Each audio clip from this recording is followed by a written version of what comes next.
আগে শোনেন, আমার কথা জোর করে দিয়ে আপনাকে আপনি এটি নামান প্লিজ, আব্দুল্লাহ আপনাকে নামাতে হবে। এটি কোনো নাট্যমঞ্চ নয়, এটি আমরা একটা একাডেমিক ডিসকাশন করবো। আপনারা যদি একে অন্যের প্রতি শ্রদ্ধা না রাখেন আমরা আলোচনাটা করতে পারবো না। নিঝুম মজুমদার প্লিজ। তানভীর ভাই ও এখন যেটা করেছে এরপরে ওকে এখানে রাখা। আপনি যদি আমার সাথে আলোচনা করতে চান, আপনি আমার সাথে আলোচনা করতে চান না, ও কি করে সাথে দেখেছেন? আপনি এটি নামান। ভাইরে ভাই, এটা যদি না দেখতাম তাহলে বুঝতাম না যে কথা না বলেও এভাবে রোস্ট করা যায়। শাবাশ বেটা, বহুত বড়িয়া মুন্না। দিন যাবত গোসল করেন না? হ্যাঁ, গোসল করে না 2 মাস 3 মাস। 2 মাস 3 মাস এত সময় পরে তারপরে গোসল করে? এক বছর 2 বছর পরে। বউ আছে নি? বউ আছে? বিয়ার বয়স হয়েছে নি? বিয়ার বয়স হয় না এখনো? বয়স কত হয়েছে? বয়স আমার মনে 40-এর উপরে। মানে এটা কোনো কথা? 40-এর উপরে হয়েছে, বিয়ার বয়স হয় না? আচ্ছা, এটা কোনো কথা গাইস? ও বলতেছো 30-40 বছর বয়স হয়ে গেছে, এখনো বিয়ের বয়স হয় নাই। আরো বলতেছে যে ও শীতকালে নাকি 3-4 মাস 1-2 বছরও গোসল করে না। গাইস, এরকম বন্ধু আপনাদের ভিতর কার কার আছে তারা এই ভিডিওটি মেনশন করতে ভুলবেন না। আর হ্যাঁ, তার নামটা অবশ্যই একটু কমেন্টে জানিয়ে যাবেন। 8-10 জনের খাবার খাই দেখে আশেপাশে পরে অনেক দাওয়াত মিস হয়। বলেন কি? কারণ ওই যে অনেক খেয়ে ফেলায়, হয়তো তাদের সমস্যা হইব, এই জন্য আমরা দাওয়াত থেকে পাওয়া।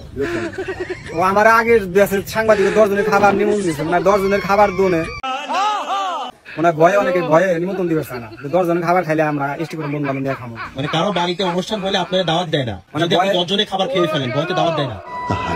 ভয়তে দাওয়াত দিবে না মনে এখন কম দেয়, আরো দাওয়াত কম দেয়। আগে দাওয়াত দিত, দাওয়াত আরে ভাই, সে না হয় খাবার একটু বেশি খায়, মাত্র 10 জনের খাবার খাইতে পারে, তাই বলে তারে আপনারা দাওয়াত দিবেন না? এইটা কোনো কথা? হ্যালো এভরিওয়ান, কি অবস্থা সবার, কেমন আছেন সবাই? আশা করি সকলে অনেক ভালো আছেন। তো গাইস, আজকে আবারও নিয়ে চলে আসলাম অস্থির বাঙালি আরো একটি মজার পর্ব, যেটি দেখলে আপনারা 100% হাসতে বাধ্য হবেন। তাহলে দেরি কেন, চলুন শুরু করা যাক। আর গাইস, শুরু করার আগে একটাই রিকোয়েস্ট থাকবে, ভিডিওতে একটা লাইক দিন, চ্যানেলটা সাবস্ক্রাইব করে দিবেন। বাংলাদেশের প্রথম আইফোন 16 প্রো ইউজার নাকি মাহি আপু, কিন্তু আমরা শুনেছি ব্র্যান্ড প্রমোটার বারিশা হক তিনি নাকি আইফোন 16 প্রো ইউজার প্রথম।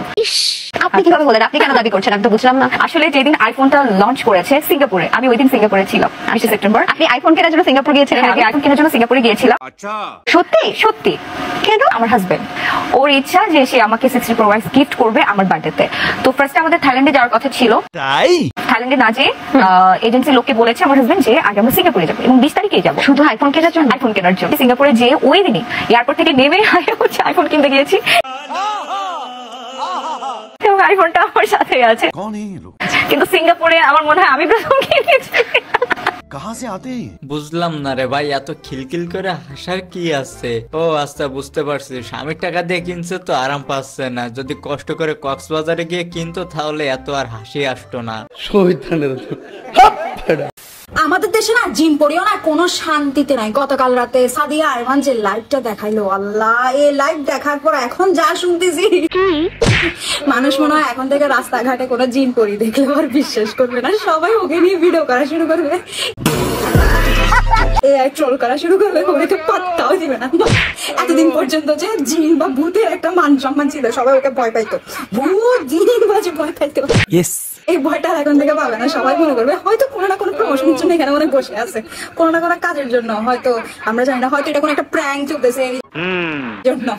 নেক্সট টাইম থেকে যদি সত্যিকারের ভূতও যদি কাউকে ধরে না বা কেউ যদি দেখে না, ওটাও ভিডিও করে সোশ্যাল মিডিয়া দিয়ে দিবে, ব্যাস ট্রোল করা শুরু করবে, হয়তো এটাও কোনো প্রমোশন হয়।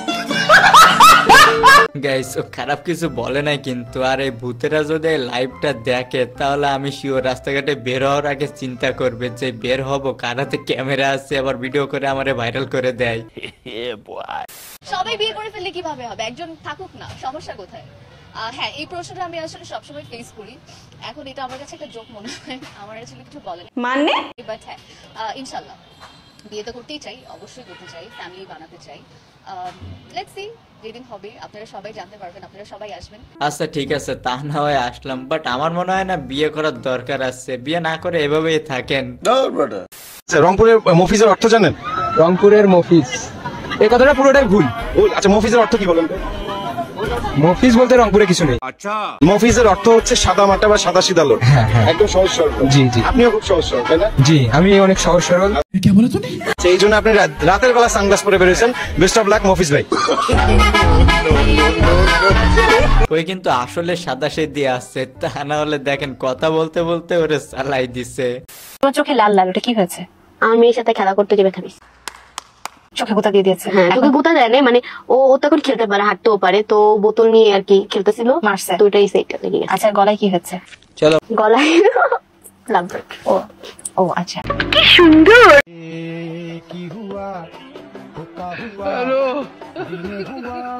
বুঝো না এই ব্যাপারটা।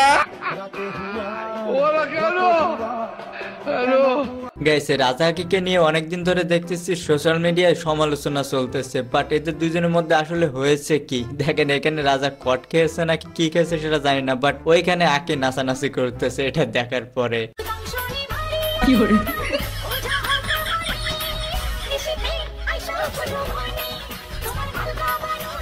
আচ্ছা গেছে এদের ভিতরে আসলে হয়েছেটা কি? এদের কি আসলে ছাড়াছাড়ি হয়ে গিয়েছে? সবাই আমাকে একটা কোশ্চেন বারবার আবার করতেছেন, আমরা কি নাটক করতেছি নাকি? আপনারা আমার একটা ইন্টারভিউ দেখছেন। হ্যাঁ, তো আমি একটা জিনিস ক্লিয়ার করি, আমার হচ্ছে ইন্টারভিউটা আগের ছিল। কি তাহলে চোখের নিচে দাগটা একই সাথে আসলো কিভাবে? তোমার চোখে লাল লাল, ওটা কি হয়েছে? আমার মেয়ের সাথে খেলা করতে যাবে ভাবিস। ও ভাই, মারো মুঝে, মারো মারো মুঝে, মারো। আর সব থেকে বড় কথা, হ্যাঁ একটা সময় তো একজনের সবকিছু থাকি একজন, তো আমারও ছিল, এখন নাই। তো আপনারা ইন্টারভিউ যেহেতু ভিডিওগুলো ভাইরাল হচ্ছে, আপনারা মনে করতেছেন যে এখনকার, বাট ওটা এখনকার না, ওটা আগের ছিল, এটাই মানে। আর আপনাদের সাথে নাটক করে তো আমার কোনো লাভ নাই, কারণ আমার এতটা ভিউ দরকার নাই। আর প্লিজ কেউ বাজে কমেন্ট করবেন না, যেটা ছিল শেষ, এখন আর কিছু নাই।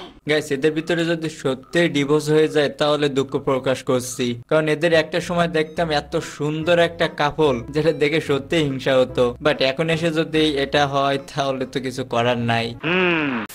জোর করে কারো প্রিয় হওয়ার চেষ্টা করতে নেই, একদমই তাই।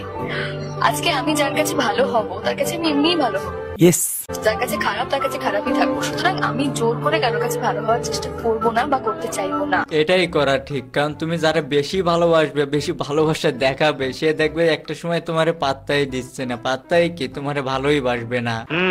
সেজন্য জোর করে কোনো কিছু পাওয়ার বা চাওয়ার দরকার নেই, যে তোমার সে এমনিতেই তোমারই হবে।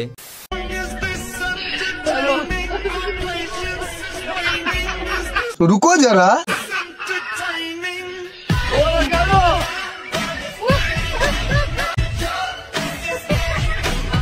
তেমন কিছু না, খাটো হওয়ার সব থেকে সুবিধা এটা।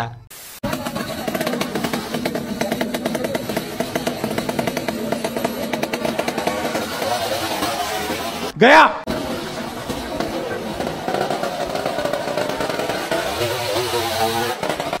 কি করে ভাই রে ভাই, এটা কোনো কথা? প্রথমে ভাবছিলাম নতুন শিখতেছে, বাট পরে দেখে আমাদেরই বোকা বানিয়ে দিয়েছে। তো গাইস আজকে ভিডিওটি ছিল এই পর্যন্ত। তো সবাই ভালো থাকেন, সুস্থ থাকেন, দেখা হবে পরবর্তী ভিডিওতে। ধন্যবাদ।